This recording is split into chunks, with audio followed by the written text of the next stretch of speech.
सभी को प्रभु यीशु के मधुर नाम में जय मसीह की।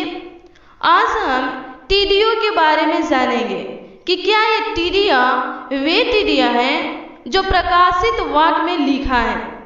टिड्डियाँ जयपुर, लखनऊ, राजस्थान, उत्तर प्रदेश और मध्य प्रदेश में बहुत काफी संख्या में उत्पन्न हुए हैं और फैल रहे हैं। इस टिड्डियों की वजह से बहुत लोग, बहुत किसान परेशान हैं, क्योंकि ये टिड्डियों ने बहुत रबी फसलों को नुकसान किया है और कर रहा है। इसने भारत में 5 लाख हेक्टेयर से अधिक फसलों को नष्ट किया है। लेकिन आज हम ये जानेंगे कि क्या पवित्र बाइबल में टिड्डियों के बारे में वर्णन किया गया है या नहीं। जब आप प्रकाशित वाक्य 9 अध्याय के वचन 1 से 11 तक देखेंगे तो इसमें टिड्डियों के बारे में लिखा है।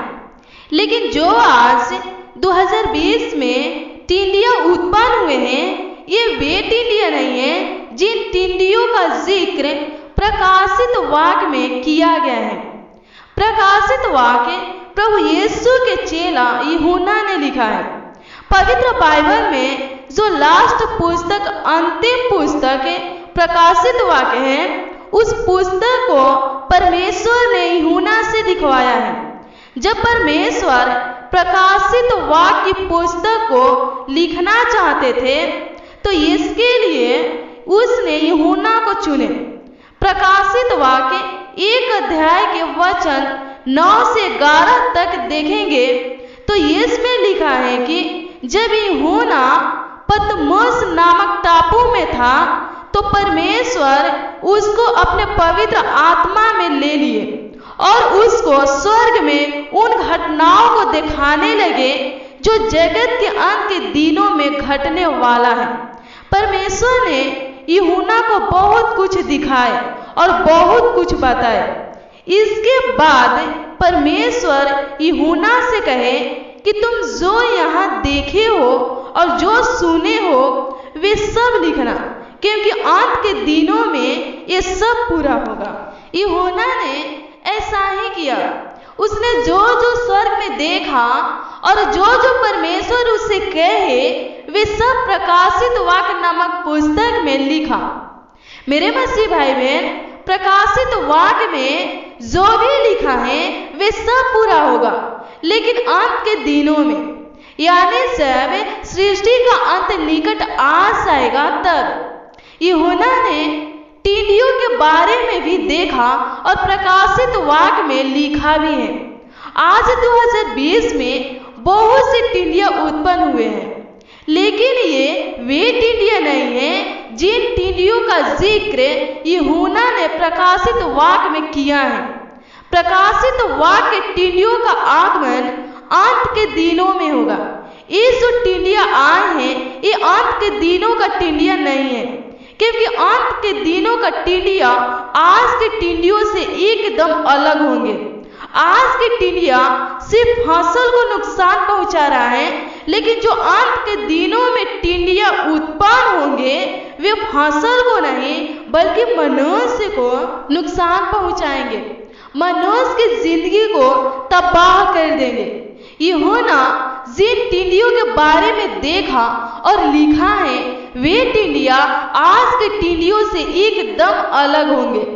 प्रकाशित वाक्य 9 अध्याय के 7 से 10 तक में लिखा है कि जो अंत के दिनों में टिड्डियाँ उत्पन्न होंगे उन टिड्डियों का आकार लड़ाई के लिए तैयार किए हुए घोड़े के जैसा होगा और उनके सिर पर सोने के मुकुट होगा। उनका मुंह मनुष्य के जैसा होगा, उनका बाल स्त्रियों के बाल जैसे और दांत सिंहों के दांत जैसे होंगे। वे लोहे की सी झिलम पहने रहेगा और उनके पंखों का शब्द ऐसा होगा जैसा रथों और बहुत से घोड़ों का होता है जो लड़ाई में दौड़ते हैं। उनकी पूंछ बिच्छुओं के जैसे होगा और उनमें डंक भी होगा। मेरे मसीह भाई बहन, अंत के दिनों में जो टिड्डियाँ उत्पन्न होंगे वे मनुष्य की जिंदगी को पूरी तरह तबाह कर देंगे। लेकिन इसमें यह भी लिखा है कि टिड्डियां मनुष्य की जिंदगी को तबाह करेंगे जिस मनुष्य के माथे पर परमेश्वर की मुहर नहीं रहेगा। देखिए प्रकाशित वाक्य 9 अध्याय के 4, इसमें लिखा है कि उनसे कहा गया कि ना पृथ्वी की घास को, ना किसी हरियाली को, ना किसी पेड़ को हानि पहुंचाए, केवल उन मनुष्य को हानि पहुंचाए जिनके माथे पर परमेश्वर का मुहर नहीं। बाइबल में यह भी लिखा है कि जो अंत के दिनों में टिड्डियां उत्पन्न होंगे वे सिर्फ 5 महीनों के लिए ही उत्पन्न होंगे और उन 5 महीनों में किसी मनुष्य की मृत्यु टिड्डियों की वजह से नहीं होगा। बाकी उसके चलते इतना मनुष्य को कष्ट होगा, इतना हानि होगा कि मनुष्य मृत्यु को ढूंढेंगे पर मृत्यु को ना पाएंगे, मरने की लालसा करेंगे परंतु उस समय मृत्यु मनुष्यों से दूर रहेगी, वे ना मरेंगे।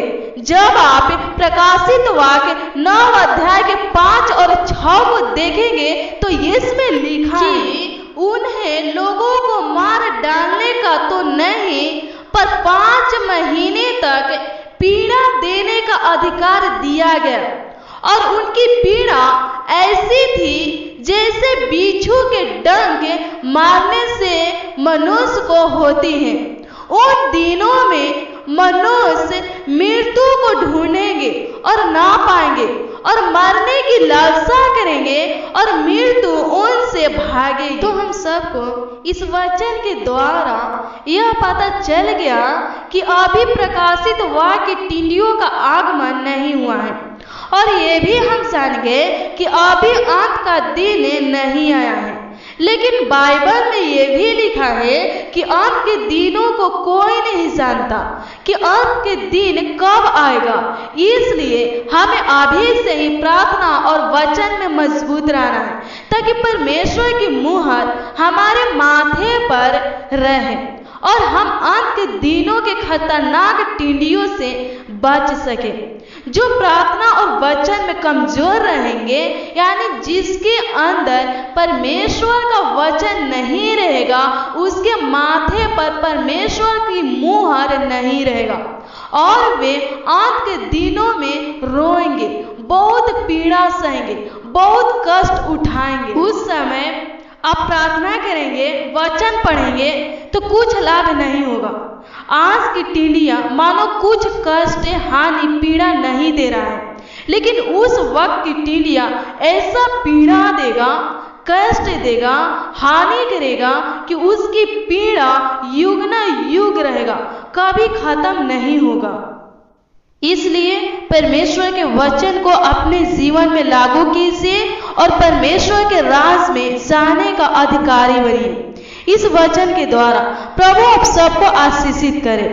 अगला वचन सुनने के लिए मेरे इस चैनल को सब्सक्राइब कर लीजिए और हाँ, बेल आइकन घंटी को जरूर दबा दीजिएगा। जय मसीह।